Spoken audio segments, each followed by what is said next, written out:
Project Lawful aka Planecrash by Arwayne aka Eliezer Yudkowsky and Lintamande. My fun research project has more existential risk than I anticipated.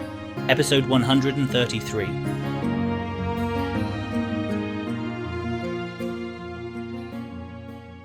Pull timestamp, day 19, 15, afternoon. Well, that sure was a fascinating lunch discussion full of interesting topics and questions, some actually pretty basic questions, mostly relayed through Ione. Keltham has definitely learned the important fact that he needs to actually back off and not try to plunge the new candidates directly into the same classes as the current hires. But it's not a failed experiment. The plan failed, yes, the hope failed, but the experiment itself is just data. Keltham now has 4 basic phases to cram into his limited supply of days and hours, and they are: teaching law to the current hires, including some keeper-only classes, overseeing the current hires teaching the new candidates, doing science, to acid synthesis, spell silver refining, roads, medicine, and all other important subjects. Having a personal life including wizard practice, scroll practice, also now learning martial arts from security, and dating Carissa, Yaisa, Maritzel, Iona, and Asmodea. This would be a really good time to be a sufficiently advanced wizard that he'd only need to sleep 2 hours per night. But that, apparently, is not within the cards for a while. The thought occurs to Keltham that, at this rate, he may end up participating in his first threesomes and orgies, rather earlier than those would usually come, in the natural course of increasing sexual complication, just for scheduling reasons. I think alternating days is a good idea for the law lectures anyway. I've seen lots of the girls staying up late, going back over the notes, and having more time probably lets things sink in more. I have no idea how to help you with your sex life. I guess perhaps you would benefit from having it pointed out that you don't have to, do a whole evening date every time and can also just pull someone aside for a blowjob at lunchtime. I don't know if that'd actually feel like keeping up with your personal life more. Yeah, at some point I'm going to have to slow down and ask myself what I really want, whether I'm really getting it, and what the whole point is. But not now. Maybe after I'm dating a few more girls. Anyways, he's gonna go hang his spell for the day, get in some scroll practice. PL timestamp, day 19, 15, middle afternoon.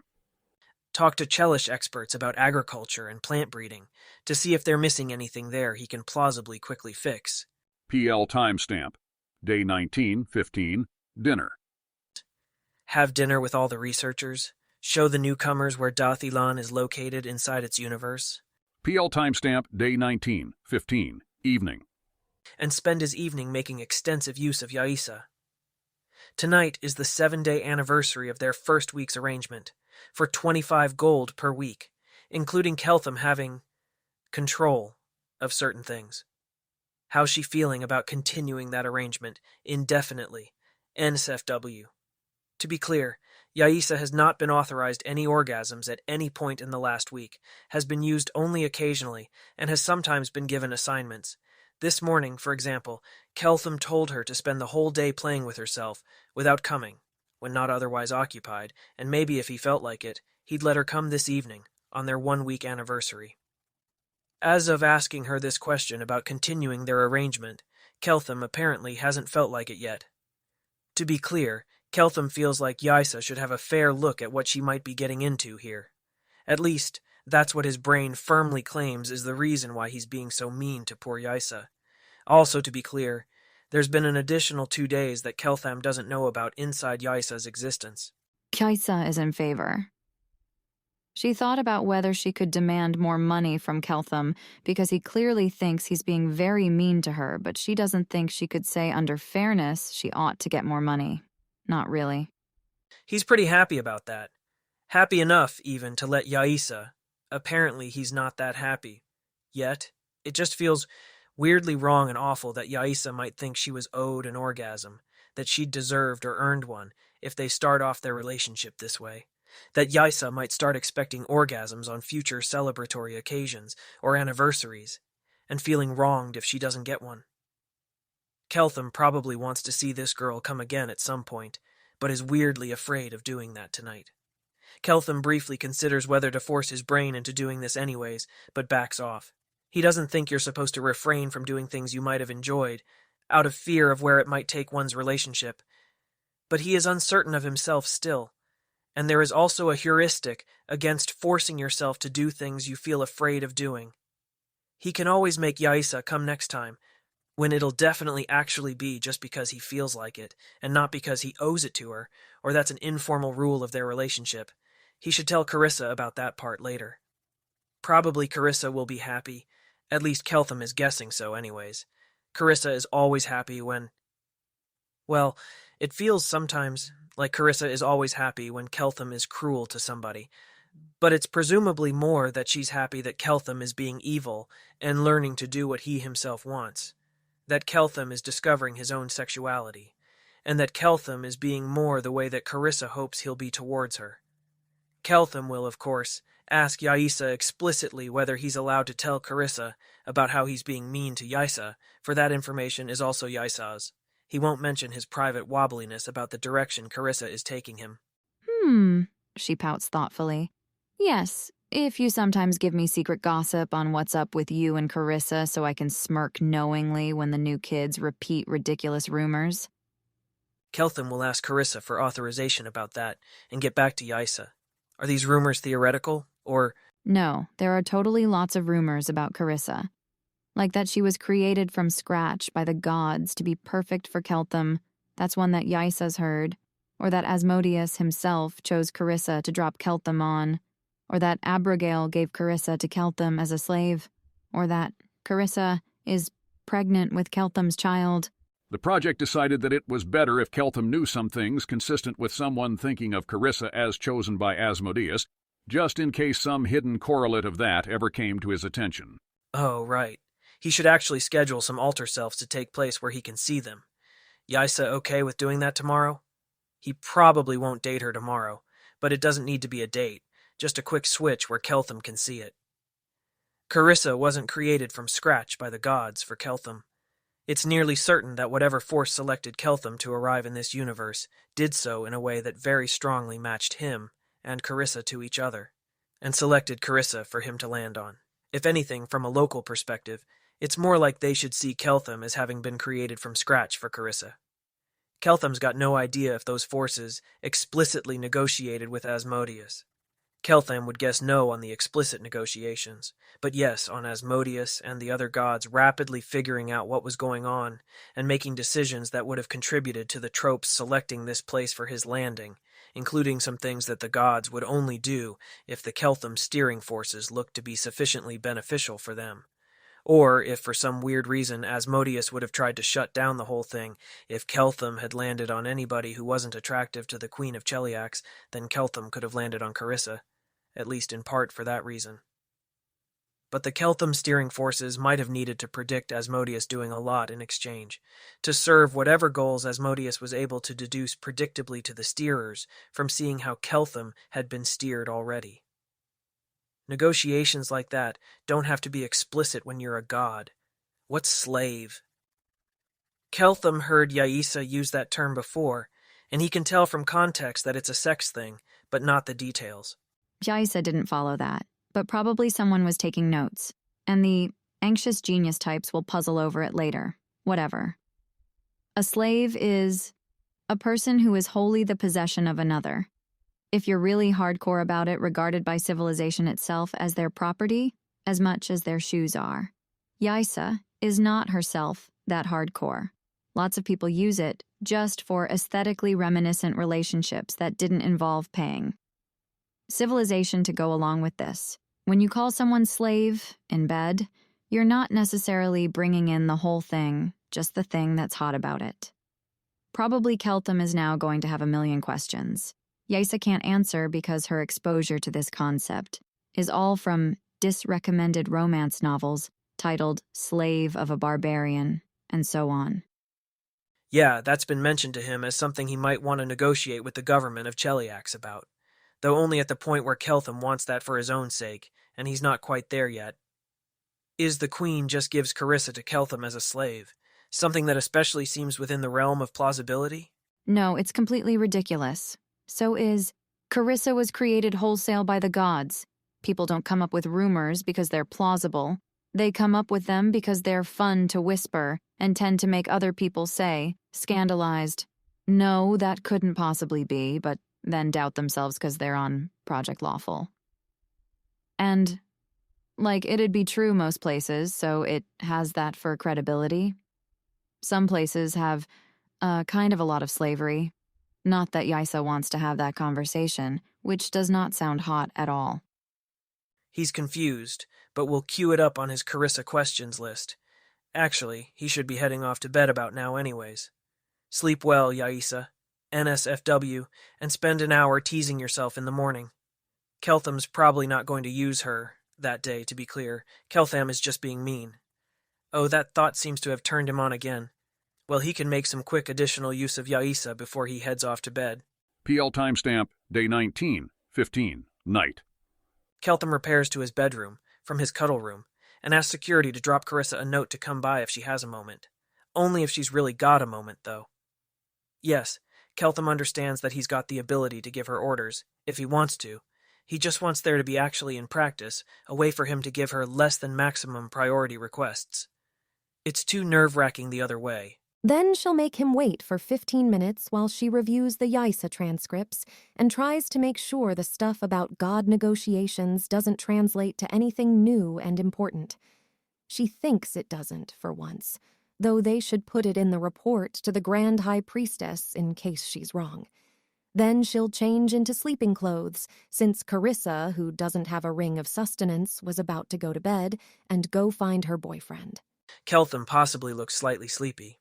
A healthy teenager who's previously had a lot of Dathalani healthcare can pull a lot of 14-hour days.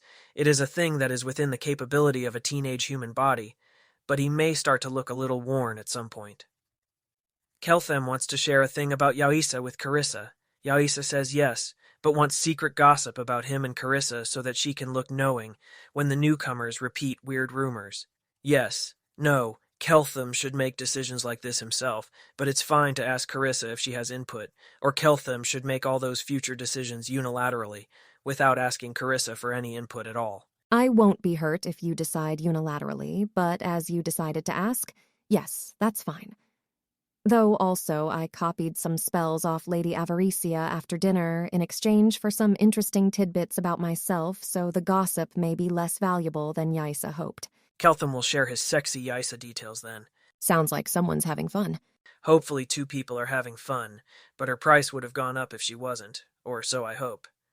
I'll just remember to ask her that explicitly at some point.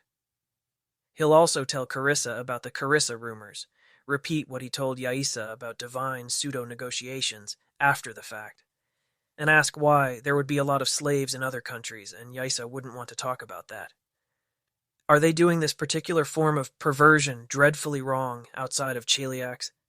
It sure does look like something that could go horribly wrong, as Keltham has thought on multiple occasions. In a lot of places, when you conquer a place in war, you take the people there as slaves, as payment to the soldiers for their work in fighting the war. In general, this custom replaced the custom of killing them. I wouldn't expect Yaisa to know this, but my best guess is that slave, sexy sense, came from people looking at slaves, bad sense, and going, okay, but I'm sorry that's really hot. Which is why people who are cautious of their phrasing, like Abigail, might say possession instead, so as not to mix them up in language. In more places than that, including parts of Cheliax, slavery can be a status for a person convicted of a serious crime against another person that justly denies them the protection of civilization and that they don't have the means to make right.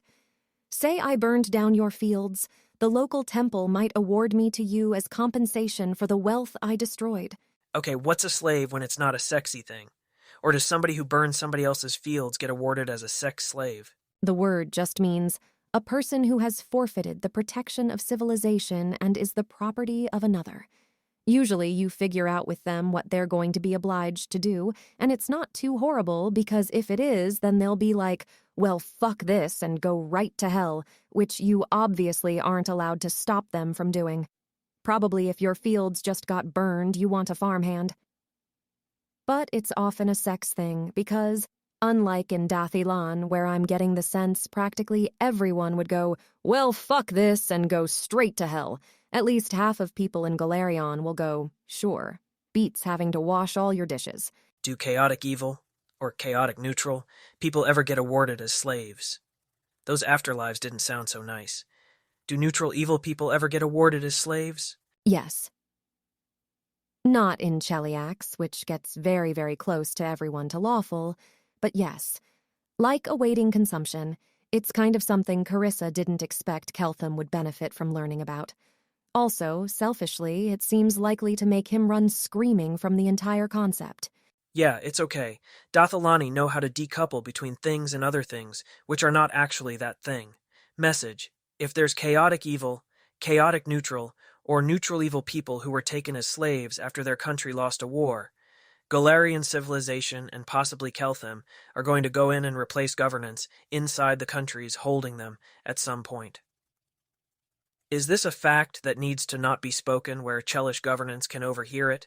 Say, because it implies that civilization or Keltham will come into conflict with factions. Cheliax considers itself to be friendly with? Message back. Messaging, because maybe at some point we'll need to do this for real, but not on this. Cheliax hasn't conducted a war of conquest in 300 years. Even when we were dysfunctional before the church came in, we weren't like that. I don't think any countries that meet that description are our allies at the World Wound, but even if they are, the World Wound Alliance would prohibit us attacking them there. Not, for unrelated reasons, going to war with them, and certainly not permitting someone else to do that. Okay, he should maybe go to sleep now. Please don't say things like forfeiting the protection of civilization. Civilization doesn't exist here, and if it did, it wouldn't think like that. Probably Galarian civilization won't think like it either. Even if it's mostly Keltham's, lawful evil instead of lawful good, it still won't think like that. He still hasn't gotten around to meeting any Intelligence 10 people at this point, but when he does, he strongly suspects that he should actually just not do that. Shouldn't actually meet anybody with Intelligence 10. Not for a while. It's probably not good for his mental health if he starts thinking of the rest of Galarian as being inhabited by children, some of whom are being taken as slaves. Kelthams were children too, at some point, and needed protection themselves, even from themselves. The concept that actual literal children would be taken or held as slaves has obviously not occurred to him at all. I don't think they're much like children, and I wouldn't say they never need protection from themselves, but I think it's mostly a kind of protection you give them by making all the afterlives a soft place to land, not by trying to blunt all the edges of the world. But, yeah, I do think they might seem like children to a Dathilani, so maybe you shouldn't meet them.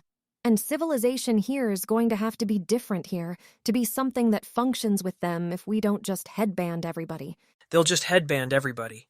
Spellsilver doesn't look to be a kind of thing that civilization couldn't produce by the millions of tons if it felt like it. Good night, Carissa. Good night.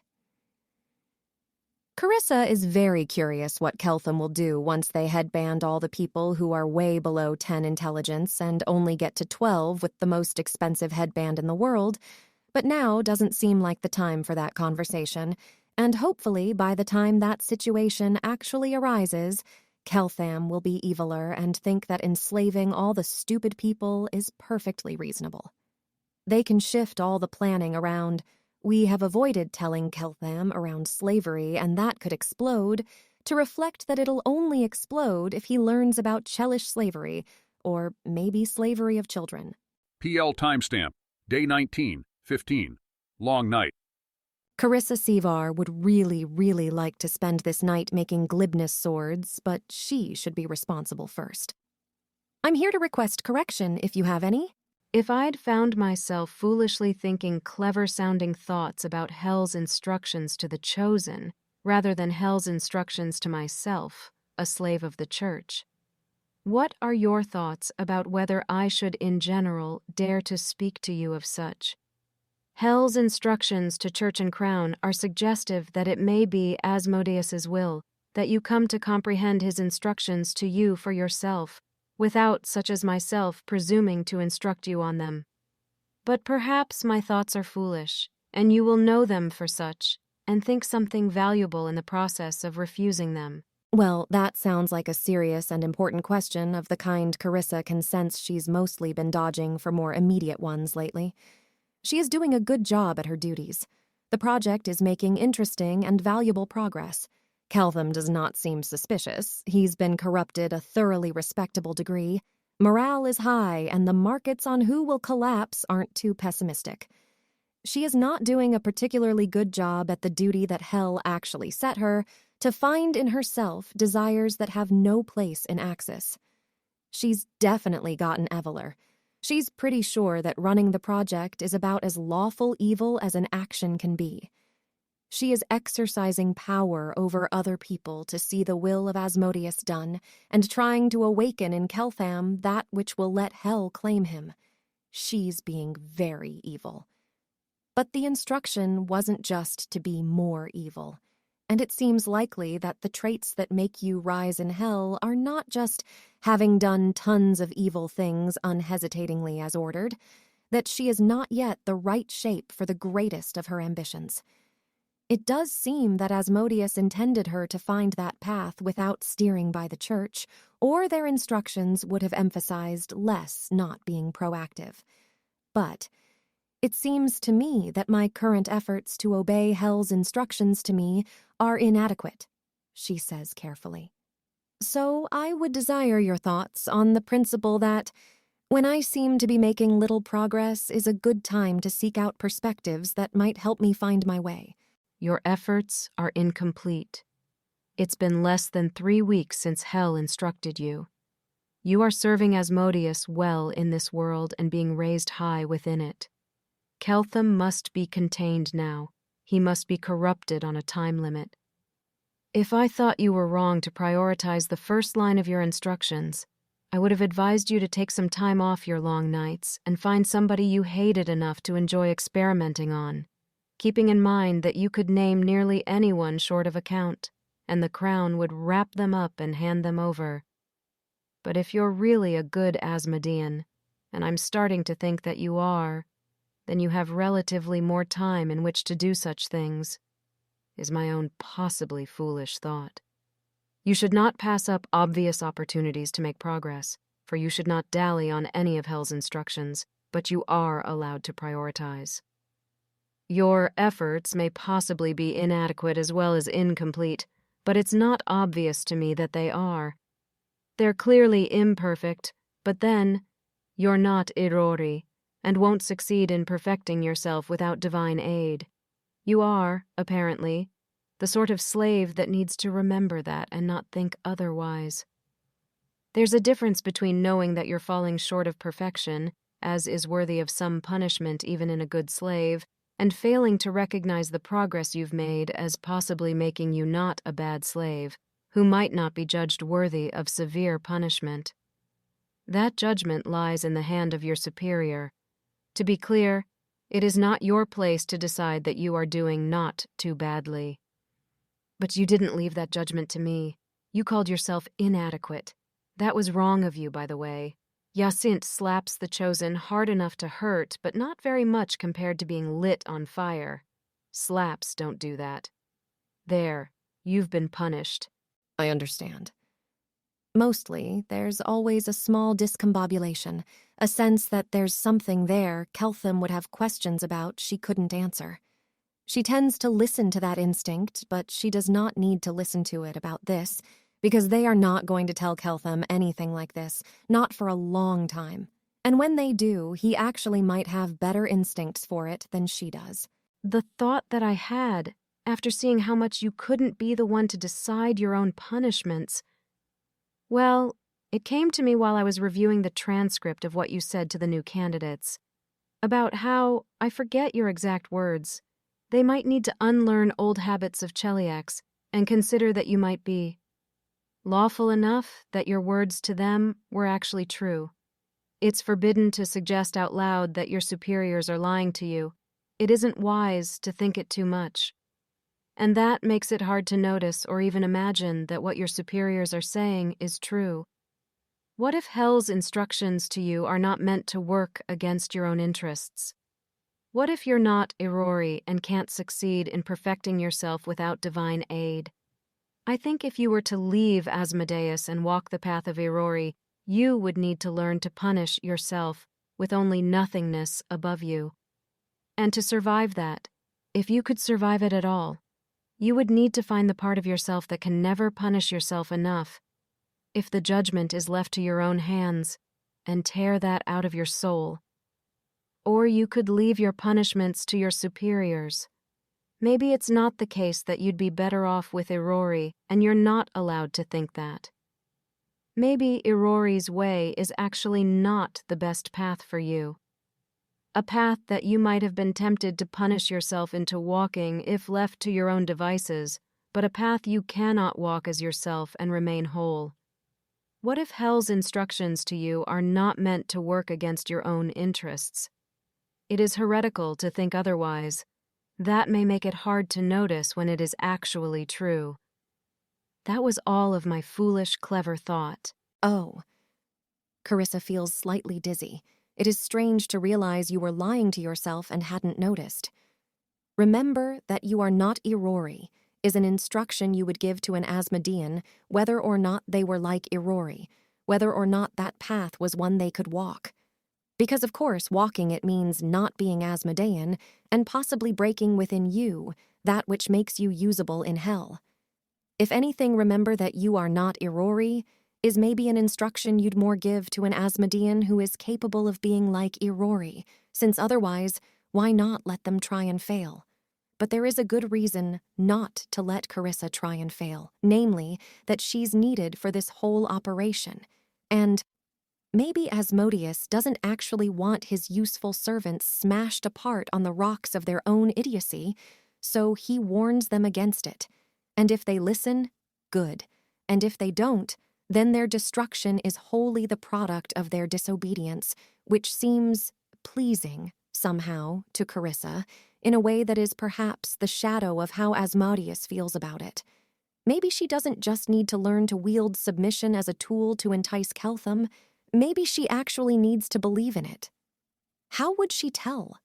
Well, she could try it and see if she becomes more able to accomplish Asmodeus's goals. The fundamental assumption of Keltham's lecture this morning, that she's pretty sure half the students missed because he never stated it, so obvious it was to him, that going out and checking is the way to arrive at truth. Lots of smart people disagree with that. They argue that truth is found in mathematics, in logic, in theories, not in the mud where you never know anything for sure and have to do a lot of math just to guess how unsure you are. But Dath Ilan didn't even bother teaching it to their young children because it was so intrinsic to everything else. You go and check. Subirax is not a source of advice Carissa can use to figure out everything herself. Subirax is Carissa's superior, and the answer is what she says it is.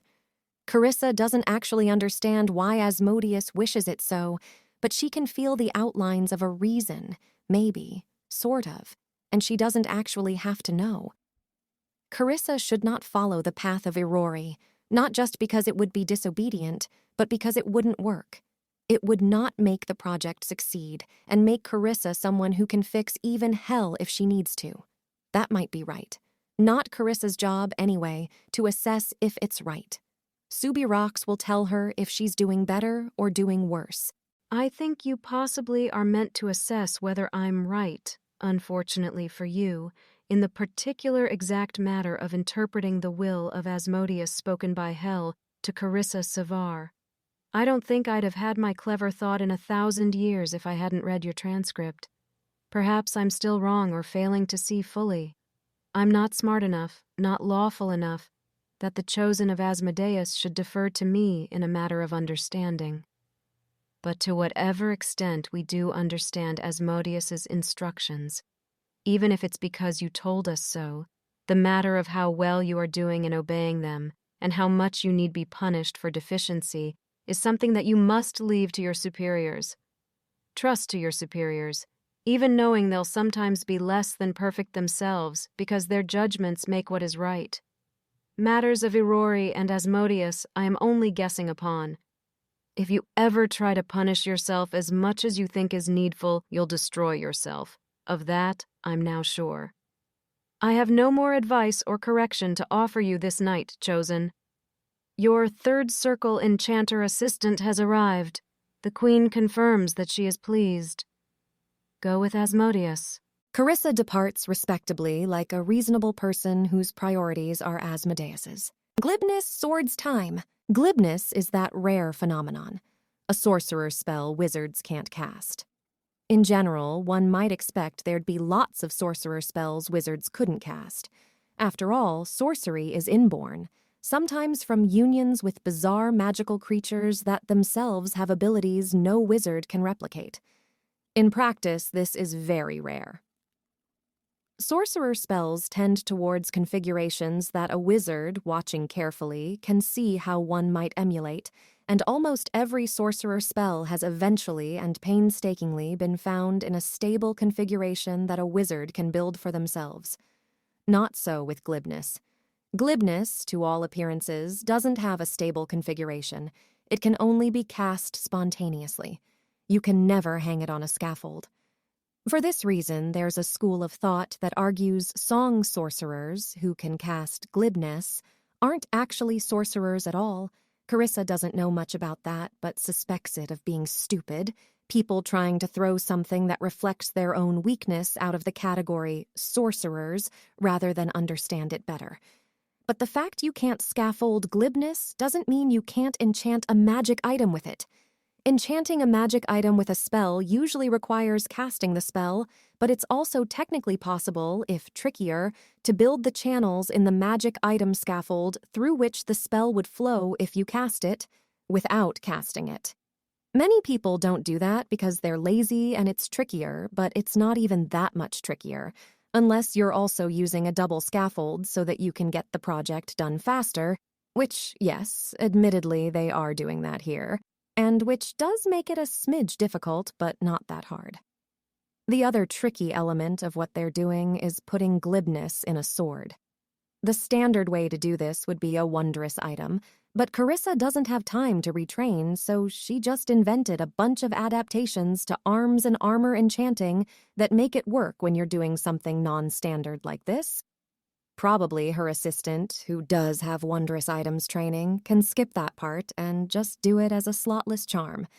Does that all make sense? Terrified newly assigned assistant enchanter, who wasn't briefed very much and is now certain he's going to die horribly. Yarwain, yes, chosen of Asmodeus. I will not fail you. This is going to be so much fun. She may notice at some point that the assistant enchanter seems unable to do some of the fine detail work that Carissa Savar doesn't think should be that hard.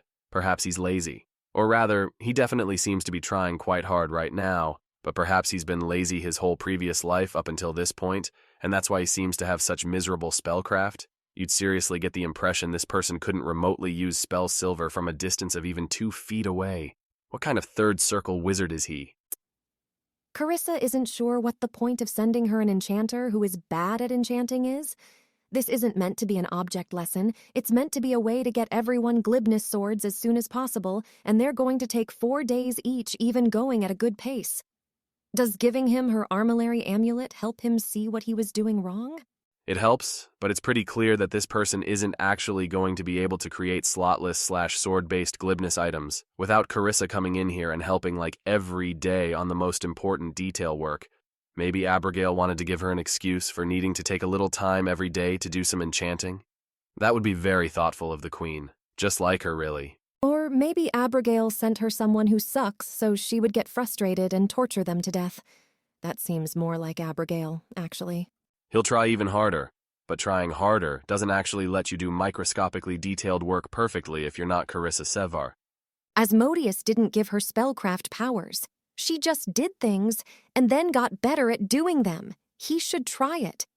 Actually, she's getting frustrated and not having fun and not making sword progress. So what he should do is watch and try to learn something while she spends the rest of the evening making glibness swords. Which is fun, unlike trying to get people to understand things, which is terrible. He can do some parts of this work. He can help. Right, but if she has to pay attention to him, then she'll be annoyed and not having fun. And she could really use some uncomplicated fun right now, so she's just going to do this and he can watch, and then on his own time, he can try to copy it and see how far he gets. Acknowledged. Anyway, aside from them not having been able to send her a good enchanter, this is a very refreshing break from her stressful day job. He watches her nearly inhuman spellcraft with horrified attentiveness. He couldn't match the Chosen with 2 more wizard circles and 20 more years of practice. Couldn't make these tiny swords of glibness even if he trained for a year to make just that one item type. But he can maybe possibly if he works until exhaustion show the Chosen that he can prepare the lesser parts of her work for her. Present her with prepared materials that she'll be able to complete with 2 hours less of her time, if he works for 10 hours before then. Full time stamp, day 1915, still night. The Most High has apparently decided that Asmodia is cleared to know who Broom's god actually is. Otolmens, the god of preventing the universe's inconsistencies from destroying it, while all the other gods run around making her work harder. Oh, Aspexia Rugaton doesn't quite describe Otolmens that way, in so many words. But it's kind of obvious. Keltham must not be told this, because you don't want to go around suggesting to people that they might have the capability to destroy the universe and steer their thoughts in that direction. Keltham must be allowed to think that Broom's god just works to prevent wish spells gone awry and lesser such disasters. This also feels obvious. Asmodia had completed and predicted the thought before she even got to that section of the letter. Shielded. Otolmens couldn't possibly be her sponsor, could she? It doesn't feel, somehow, like a sort of thing that Otolmens would do. Still, if each of the special girls corresponds to some god involved in this, if that's how tropes work, then maybe Otolmens is the one that Asmodia corresponds to. Even if that doesn't make Otolmens the one who saved her in hell, and to whom Asmodia owes gratitude or fealty. Asmodia will think about it. If there's someone somewhere in all the universe who cares about her, then Asmodia wouldn't want to see that universe destroyed. Otolmia doesn't have a bad ring to it either. She'll also, after some amount of internal deliberation and review of thought transcripts, recommend Corva Talandria for a lot of Fox's cunnings tonight. Asmodia isn't sure why she's doing that, making the decision that's actually best for Cheliax. It's not in Asmodia's own personal interests to do that. It would be better for Asmodia if Corva failed out of the regular classes because she couldn't keep up with the math. That way, Asmodia could steal Corva and put her to work exclusively on the wall. Why isn't Asmodia doing that? It obviously isn't out of being good. They're all working to serve evil here. Asmodia could get away with the disloyalty. Her thoughts can't be read. Asmodia doesn't know. Well, whatever. Asmodia doesn't always need to know the reasons why she acts the way she does, right? Asmodia recommends Corva for a lot of cunning spells tonight, and files a request for a +2 intelligence headband that Corva can wear at nighttime. The project could also really use a +4 intelligence headband that people in general can pass around at nighttime, or when Keltham isn't looking. The newcomers could be that smart, for all Keltham knows, and there's not much chance of them being able to keep up otherwise. There's limits to how many enhancement spells the project's harried third circles can do, with so many more people. Project Lawful uses mental stats, the way some projects eat spell silver or gold. Sure. Authorized. Asmodia can have a favorite among the new kids if she wants a favorite among the new kids. Meritzel gathers around a bunch of the new students to condescendingly reteach probability, since Asmodia shouldn't be the only one doing that. One of the new kids, who in fact looks older and scarier than Meritzel does, is going to say out loud that Meritzel could maybe use an extra eagle's splendor for purposes of making herself understood. Well, then that one can leave, and Meritzel will teach the ones who don't object to her teaching style. That's fucking cold. Even most of the crueler teachers don't do that. The rest of the new kids will listen attentively.